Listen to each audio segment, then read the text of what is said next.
Let's talk about bipods.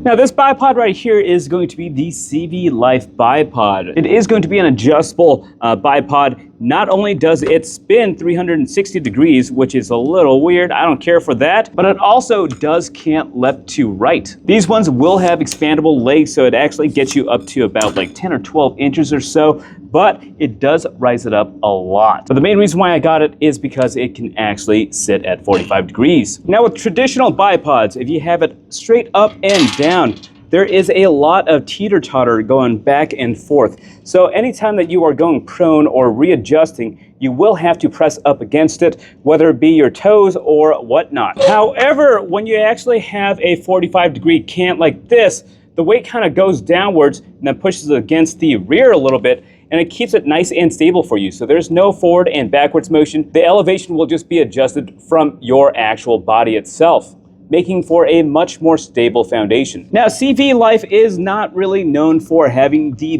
greatest products in the world, but in terms of their bipods, this thing has actually held up. I have shot this thing through 6.5 Creedmoor 308. These nice aluminum legs that they actually have are holding up very, very nicely. The polymer portions may have a little bit of play, but it's more of a boot. It won't actually bear a lot of the load, so you don't have to worry about that too much. But if you are worried about the legs being flimsy and weak, you can just close it back down and then you can utilize those aluminum legs as the structure. Now, I've banged this thing around a lot and it has taken the brunt of a lot of my stupid unga-dunga movements, but it is still holding up very, very nicely and very, very firm. Now, one thing to note, when you have it nice and cinched down, you will notice that it's going to be slightly angled over that way. That is what I kind of expected from them for the most part. Although it is canted, it doesn't take away from the actual function of the bipods itself.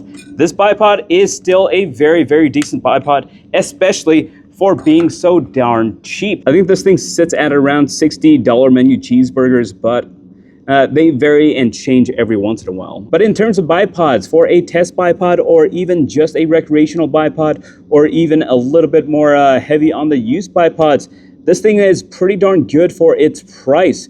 I mean, it's not going to be like those $300 or $400 bipods, but it gets you pretty darn close. Totally worth it in my opinion. I'd say this one gets an 8 out of 10. Just to give you an idea of how stable it is, all I'm going to be doing is a couple headshots at 20 yards, maybe a little bit more rapid, and see where it's at.